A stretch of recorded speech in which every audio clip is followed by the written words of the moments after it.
वज़ीर दाखिला मोहसिन नकवी ईरानी supreme leader के लिए फील्ड मार्शल आसिम मुनीर का पैगाम लेकर ईरान पहुँच गए। मोहसिन नकवी की ईरानी वज़ीर दाखिला आमद हममनसब इस्कंदर मोमनी से मुलाकात हुई। ईरान अमरीका जंग मुज़ाकरात से मुतालिक गुफ्तगू। खबर रसाई एजेंसी इरना के मुताबिक मोहसिन नकवी अहम पैगाम आयतुल्लाह सैयद मुश्तबा खामनाई तक पहुँचाएंगे। रवानगी से कबल वफाकी वज़ीर दाखिला मोहसिन नकवी की वज़ीर आज़म शहबाज शरीफ से मुलाकात। आला हुक्काम भी मौजूद थे। वज़ीर आज़म ने भी ईरान अमरीका मुज़ाकरात के हवाले से मोहसिन नकवी को खुसूसी हिदायत दी। मोहसिन नकवी का दौरा सालिसी की कोशिशों का हिस्सा है। खित्ते की सूरत हाल और कशीदगी में कमी के लिए इक़दामात पर तबादला ख्याल होगा।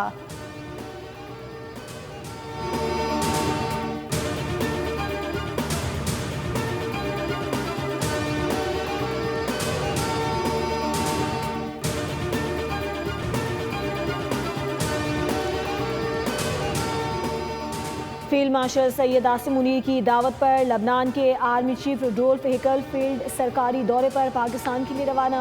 बरतानवी खबर एजेंसी के मुताबिक लबनानी फ़ौज ने अभी तक दौरे के दौरानिए या तफसीली एजेंडे के बारे में कोई बाज़ाब्ता मालूमात जारी नहीं की। लबनानी आर्मी चीफ का ये दौरा ऐसे वक्त में हो रहा है जब पाकिस्तान जंगबंदी को मुस्तकिल बनाने के लिए सिफारती कोशिशें कर रहा है और दूसरी जानिब लबनान को इजरायली हमलों का सामना है।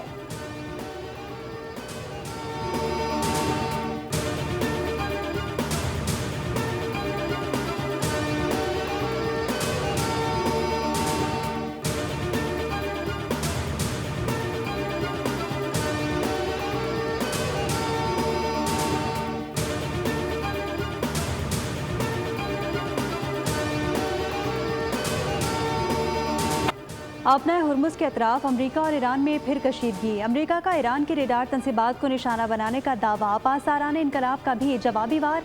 खित्ते में अमरीकी अड्डों और आबना हुर्मुज़ से गुजरने वाले टैंकरों को निशाना बनाया। पासदाराने इनकलाब ने आबना हुर्मुज़ में एक अमरीकी कंपनी से मुंसलिक कार्गो जहाज़ को तहवील में ले लिया। सेंटकॉम के मुताबिक अमरीका ने गोरोक और जजीरा कशम में रेडार तंसीबात को निशाना बनाया, जबकि ईरान के 7 में से 6 मिसाइल तबाह कर दिए गए।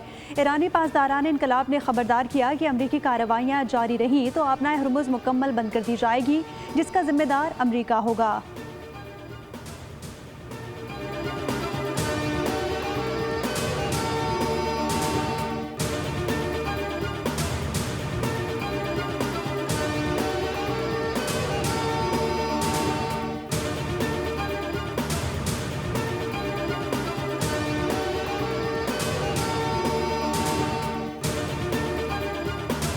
ईरान के पास सिर्फ 21 से 22% मिसाइल बाकी रह गए हैं। मुआहदे के सिवा कोई रास्ता नहीं बचा।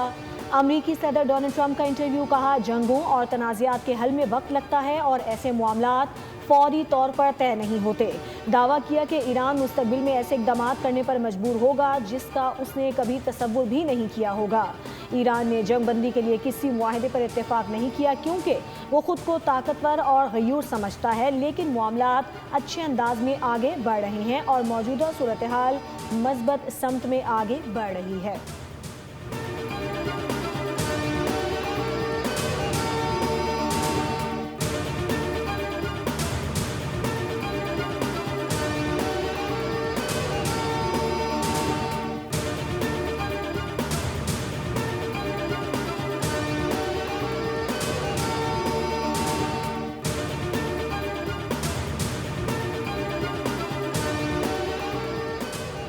ईरान के ताकतवर होने से मगरिब का देरीना डरावना ख्वाब हकीकत बन गया है। ईरानी सुप्रीम लीडर के मुशीर बराए खारजा उमूर डॉक्टर अली अकबर विलायती का अहम बयान। बोले कि खित्ते में समझौते का ख्वाब देखने वाले बहुत बड़ी गलती कर रहे हैं। ईरान मजीद मजबूत हो रहा है और तस्वीराती नक्शा दोबारा तश्कील दिया जा रहा है। ईरानी वज़ीर ख़ारजा अब्बास इराक़ची ने कहा कि आयतुल्लाह अली ख़ामनाई पर हमले के वक्त मैं उसी दफ्तर में मौजूद था और मलबे से बाहर निकला। ईरानी सुप्रीम लीडर और सदर ट्रंप के दरमियान मुलाकात फ़िलहाल हकीकत पसंदाना नहीं लगती। सदर ट्रंप हकीकी दुनिया में नहीं रहते। सऊदी अरब खित्ते का बड़ा मुल्क है और अहम खिलाड़ी है। ईरान और सऊदी अरब मिलकर अमन, इस्तेहकाम और तरक्की ला सकते हैं।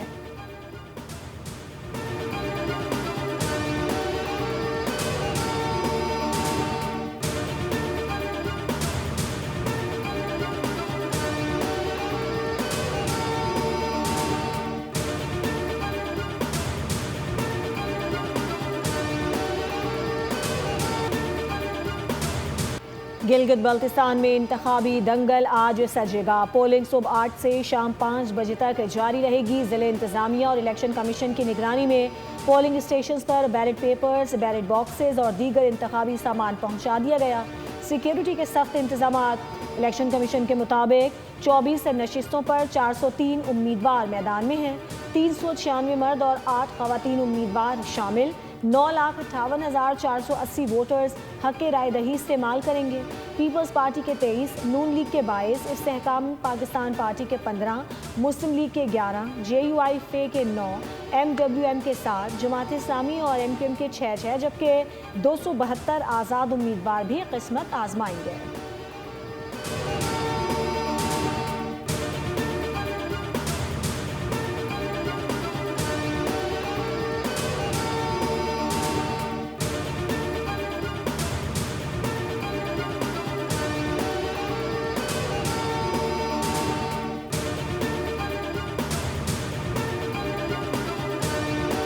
नहीं समझता कि कैप्टन सफदर की इतनी बड़ी कोई सियासी हैसियत है कि उस पर मैं कोई उस पर जवाब दूं, और उनकी सियासी हैसियत कितनी है वो आपको खुद पता होगा। जहां तक गिलगित बल्तिस्तान की इलेक्शन है, इंशाल्लाह ताला पाकिस्तान पीपल्स पार्टी क्लीन स्वीप करेगी। गिलगित बल्तिस्तान में गालम गलोच की सियासत देखने को मिली। कैप्टन रिटायर्ड सफदर की इतनी बड़ी सियासी हैसियत नहीं कि उनकी बात पर तबसरा करूं। उनकी गुफ्तगू पर कोई सियासी बात नहीं करूंगा। कुछ विफाकी वज़रा भी गिलगित गए। इलेक्शन कमीशन के कवायद और ज़वाबित की धज्जियां उड़ाई गई। सिंध के सीनियर वजीर शर्जील इनाम मेमन की मीडिया से गुफ्तगू। कहा कि गिलगित बल्तिस्तान के इलेक्शन में पीपल्स पार्टी ने क्लीन स्वीप करेगी।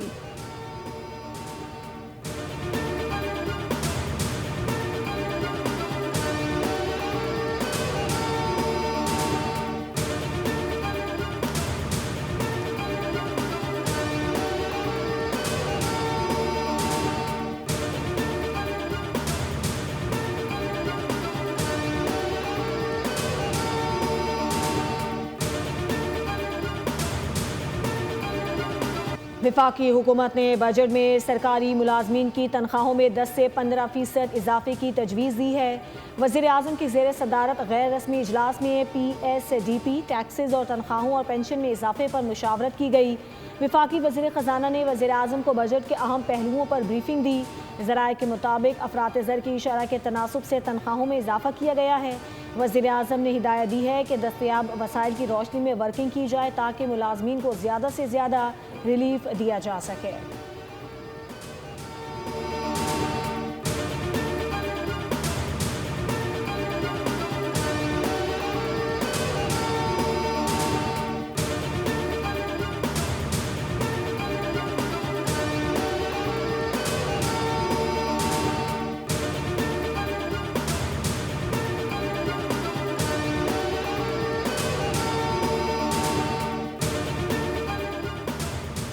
विफाकी बजट में टैक्स नेट और महसूलात में इजाफे पर खुसूसी तवज्जो मरकूज। बजट तजावीज़ में कारोबारी सरगर्मियों और दरामदी शोबे के लिए तब्दीलियाँ मुतवक्के। एक्सपोर्टर्स पर 1% एडवांस टैक्स खत्म करने और बरामदात बढ़ाने के लिए बड़े टैक्स रिलीफ की तजवीज़ दी गई है। ब्यूटी पार्लर्स, हेल्थ फिटनेस और क्लिनिक्स की दरामदी मशीनरी पर टैक्स रिलीफ मुतवक्के है, जबकि सनब्लॉक, शेविंग क्रीम और आफ्टर शेव समेत मुतादिद दरामदी मसनूआत सस्ती होने का इम्कान है। बच्चों के फार्मूला दूध, केचप, घी और चाय पर कीमत दर्ज करने की तजवीज़ भी शामिल है।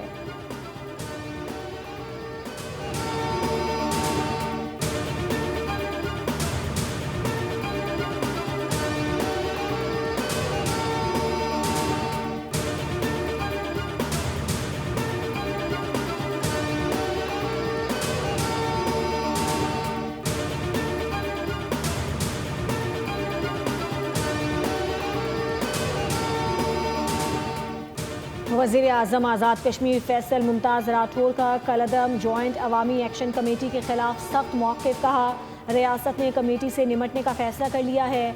अगर हालात कशीदा हुए तो आज़ाद कश्मीर में एमरजेंसी के निफाज का इम्कान भी मौजूद है। जॉइंट अवामी एक्शन कमेटी ब्लैकमेलिंग की सियासत कर रही है, हर बार नए मुतालिबात सामने ले आती है।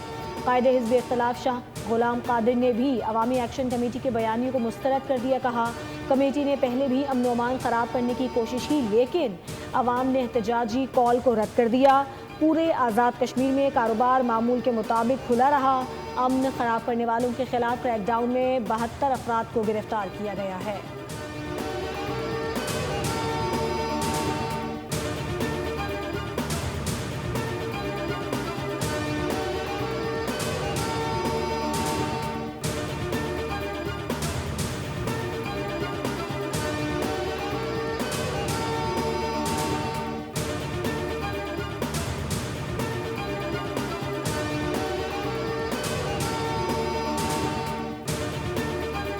है जैसे ऊँट के मुंह में जीरा, अल्लाह ताला चला रहा है। वैसे है तो ये गलत बात, बढ़ाने के लिए तो 50-50 रुपए 100 रुपए बढ़ जाते हैं और घटाने के लिए 4 रुपए। ये 4 रुपए तो आजकल कोई फकीर भी नहीं लेता भाई। 100 रुपया कम करें, ये 2-4 रुपए में क्या होता है, फिर 1 महीने के बाद फिर वो बढ़ाएंगे, डबल करेंगे, ये कोई रिलीफ नहीं है। अवाम ने पेट्रोल की कीमत में मामूली कमी को मुस्तरद कर दिया। हुकूमत ने पेट्रोल की कीमत 4 रुपए कम की, जबकि डीजल की कीमत बरकरार रखी गई। लेवी बढ़ने से शहरी बड़े रिलीफ से महरूम हो गए। पेट्रोल पर लेवी 91 रुपए 34 पैसे से बढ़ाकर 116 रुपए 8 पैसे फी लीटर कर दी गई है। हाई स्पीड डीजल पर पेट्रोलियम लेवी में 24 रुपए 34 पैसे फी लीटर की कमी की गई है।